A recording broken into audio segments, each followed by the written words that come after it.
warahmatullahi wabarakatuh. Alhamdulillahirabbil alamin. Wassalatu wassalamu ala asyrafil anbiya'i wal mursalin wa ala alihi wa sahbihi ajma'in. Amma ba'du. Perkenalkan, nama saya Nabilatul Rahmah. Saya perwakilan dari Pondok Pesantren Putri Bagus Salam. Di sini saya akan menjelaskan dua nazam dari kitab Aqidatul Awam yang dikarang oleh Syekh Ahmad Al-Marzuki Al-Maliki. Beliau lahir di Sibat, Mesir pada tahun 1205 dan menempuh pendidikan Al-Azhar Kairo. Lalu beliau bersama kakaknya pergi ke Mekah dan tinggal di dekat Masjidil Haram. Beliau membuat kitab ini dengan nazam yang dibimbing langsung oleh Nabi Muhammad SAW melalui mimpinya dan disaksikan oleh para sahabat-sahabat.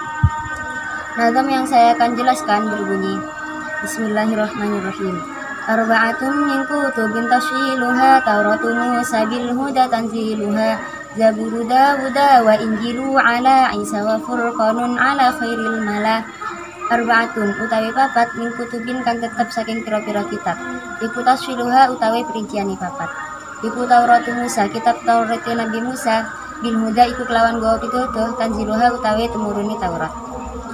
Zaburu Dawuda lan kitab Zabur Nabi Daud wa Injilu lan kitab Injil ala Isa ing atase Nabi Isa. Wa Furqanun lan kitab Al-Qur'an ala khairil mala ing atase luweh bagus-baguse lan mulia-mulyane kaum.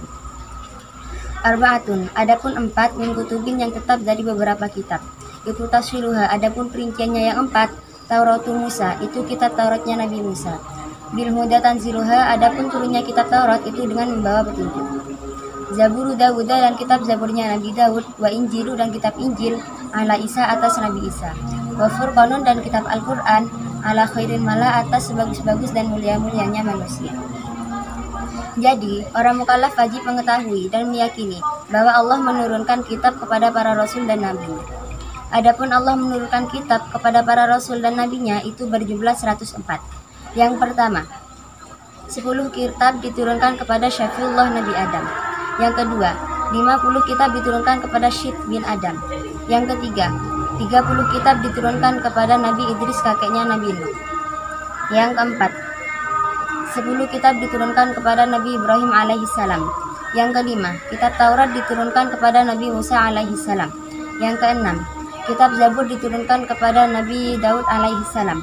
Yang ketujuh, kitab Injil diturunkan kepada Nabi Isa alaihissalam. Yang kedelapan, kitab Al-Quran diturunkan kepada Nabi Muhammad SAW. Adapun kitab yang wajib diketahui itu hanya ada 4.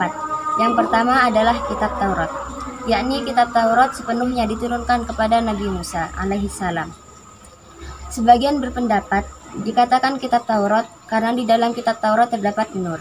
Lantaran nur itu adalah seseorang yang dapat keluar dari kesesatan petunjuk Allah. Sebagaimana orang yang dapat keluar dari kegelapan kepada yang terang lantaran api. Yang kedua adalah kitab Zabur. Kitab Zabur diturunkan kepada Nabi Daud alaihissalam. Beliau adalah pengikut Nabi Musa dan sesudahnya terpaut beberapa tahun lamanya. Yang ketiga adalah kitab Injil. Kitab Injil sepenuhnya diturunkan kepada Nabi Isa alaihissalam. Sebagian ulama mengatakan dikatakan kitab Injil karena kitab Injil merupakan penyempurna dari kitab Taurat. Sebab Allah Ta'ala menghalalkan 6 perkara pada kitab Taurat yang mana dalam menghalalkan 6 perkara pada kitab Injil yang mana di dalam kitab Taurat itu diharamkan. Yang terakhir adalah kitab Al-Quran. Kitab Al-Quran diturunkan kepada seutama-utamanya manusia, yaitu Nabi Muhammad SAW. Kitab ini adalah merupakan penyempurnaan dari kitab-kitab sebelumnya. Kitab ini diturunkan di Gua Hiro secara berangsur-angsur kurang lebih 23 tahun lamanya. Di dalamnya terdapat 30 juz, 114 surat, dan 6.666 ayat. Definisi Al-Quran adalah firman Allah yang diturunkan kepada Nabi Muhammad secara berangsur-angsur melalui malaikat Jibril. Sebagian orang berpendapat bahwa kitab ini dikarang oleh Nabi Muhammad SAW. Sedangkan dulunya saja Nabi Muhammad tidak bisa membaca dan tidak bisa menulis. Lalu bagaimana bisa mengarang kitab? Allah Ta'ala berfirman, Bismillahirrahmanirrahim. Fala yatadabbarul Qur'an walau kana min 'indi ghairillahi lawajadu fihi ikhtilafan katsira. Artinya, apakah mereka tidak memperhatikan Al-Qur'an? Jika kiranya Al-Qur'an itu bukan dari sisi Allah, tentulah mereka mendapatkan pertentangan yang banyak di dalamnya. Quran Surat An-Nisa ayat 28. Maksudnya, mereka akan mendapat pertentangan yang banyak pada maknanya dan tidak kecocokan dalam satu sama lain, jika kiranya itu adalah perkataan manusia. Karena sejatinya manusia, al-insanu mahallul khata' wa nisyan, manusia tidak luput dari kesalahan. Jadi, kita sebagai orang mukallaf tidak boleh ragu kepada kitab-kitab Allah.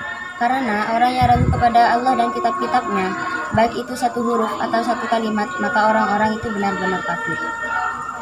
Cukup sekian penjelasan yang dapat kami sampaikan. Semoga bermanfaat. Jika ada kesalahan kata atau yang lainnya dari awal sampai akhir, kami minta maaf sebanyak-banyaknya. Assalamualaikum warahmatullahi wabarakatuh.